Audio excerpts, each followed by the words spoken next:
ላይሰጥ አይፈትንም ስለዚህ ከዚህ ፈተና ባሻገር እግዚአብሔር ያዘጋጀልኝ ነገር አለ ይሄንን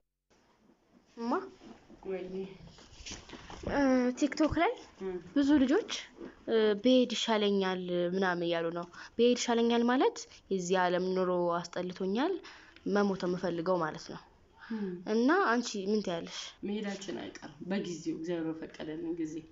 ነገር ግን ለምንድን ነው የመጣ ነው ስንመጣ ምን ይዘን ነው የመጣ ነው ለምን ወደዚህ ምድር መጣ ዝም ብለን ተመተን የሆነች እናት ደክማ መከራ በልታ አሳድጋን ከዛ እጭ በቃ አልፈለኩም ብለን ልንሄድ አይደለም የመጣ ነው እግዚአብሔር ያለ ምክንያት ማንንም ሰው ከዚህ ወደዚህ ምድር አያመጣ ዓላማ አለው የተፈጠረበት ዓላማ አለው እዚህ ምድር አስተዋጽኦ አለ የሚያደርገው ስለዚህ ሄደ ማለት ለዚህ ምድር እንዲሰራ የተላከውን ስራ ሳያከናውን ነው ሄደው ማለት ነው በተለይ ወጣት ሲሆን በወጣት ሲጀመር ከነ ሙሉ አቅሙ ያለ ገና የመኖር ረጅም እድሜ የተሰጠው ገና ምንም ያልጀመረ ገና ወጥን ማለት ነው ወጣት ማለት እንዳለ ትቶት ማን ይስራው ማን ያከናውነው ያንን ነገር እሱ ሄደ እግዚአብሔር እኮ ምናልባት ያልጅ በዛች ጊዜ በዛች ቀን እንደው እኔ በዛ ዘመን አይደለም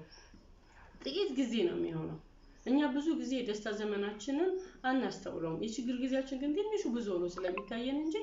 ነገር ይላቃ ስለሆነ ሌላ ስሜት ውስጥ ነው የሚሆነው ግን ዋናው ማሰብ ያለበት አንድ ሰው እንደዚህ አይነት ነገር ሲመጣበት ለምንድን ነው የመጣሁት ከመጣው በኋላ አሁን ምን ሰራው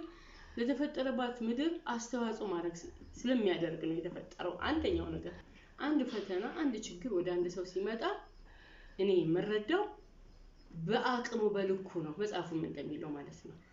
በአቅምህ በልኩ መሆኑን የሚታወቀው ደግሞ አንድ ምሳሌ ልንገርሽ በአለም ላይ ያሉ ችግሮች ሁሉ ተበተኑ ማለት ላይ እናገኛቸው እኛን መልሰን የኛን ችግር ነው የምናነሳው ይባላል ምን ማለት መሰለሽ ችግሮች ሁሉ ምድር ላይ ሲሆኑ ስናያቸው የኛ በጣም ቀላል እንደሆነ እንረዳለን ስለዚህ ተሻምተን የራሳችን መልሰን እንወስዳለን ለምን በአቅማችን በችሎታችን ልክ የተሰጠችን ፈተና ናት ያቺ ፈተና የኛ ደግሞ ከብዶን የተወጣነው ፈተና አንድ ሌላ ሰው ከዚህ በላይ በጣም የሚከብድ ፈተና ያለፈ ሰው ሲነገረው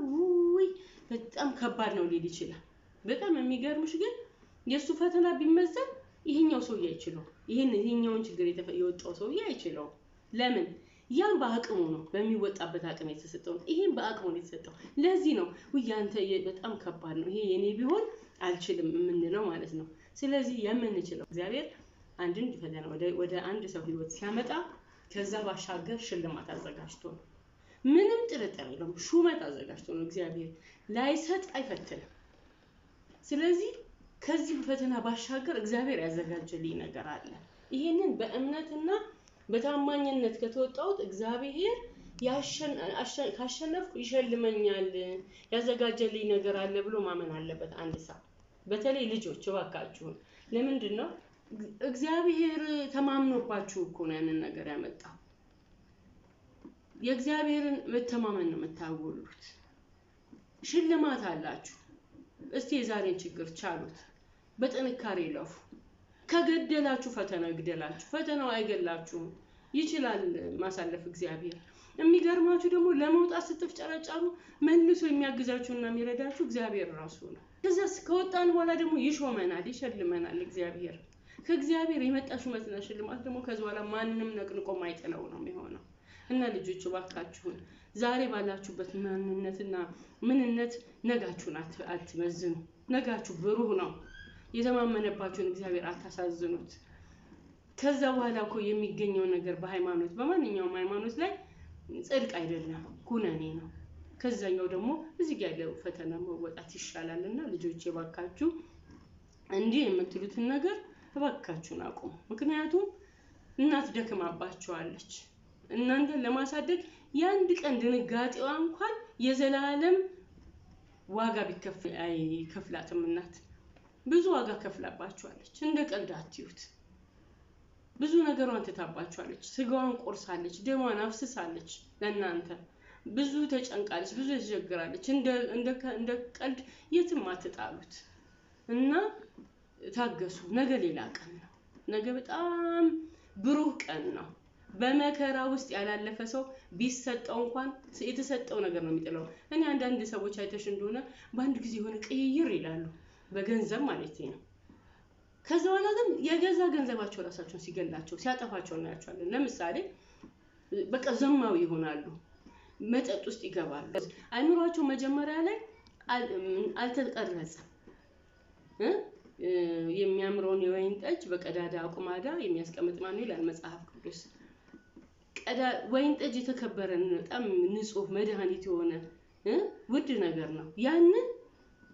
በተቀደደ አቁማዳ ውስጥ ቢከተት ይፈሳል ማለት ነው፣ ጥቅም አይሰጥም። እግዚአብሔር እየቀረጸን ነው በዛ በመከራ ውስጥ በቃ ያንን የሚሰጠንን ኃላፊነት ለመሸከም ብቁ መሆናችንን እየቀረጸ ነው። ብቁ መሆናችንን የሚያረጋግጥበት መንገድ ነው። ከዛ በኋላ ያንን ትልቅ ክብር ያለው ነገር ይሰጠናል። ያንን ለመቀበል የተዘጋጀን የበቃን ሆነን ለማግኘት የተሰጠንን ፈተና በጽናት ማለፍ አለብን እንጂ ተስፋ መቁረጥ የለብንም። ይሄ አደራዬ ነው። ይሄ ለአንቺም ለጓደኞችሽም ለሁሉም ሰው እንድታካፊው የምፈልገው በጣም መልእክቴ ነው። አመሰግናለሁ። እሺ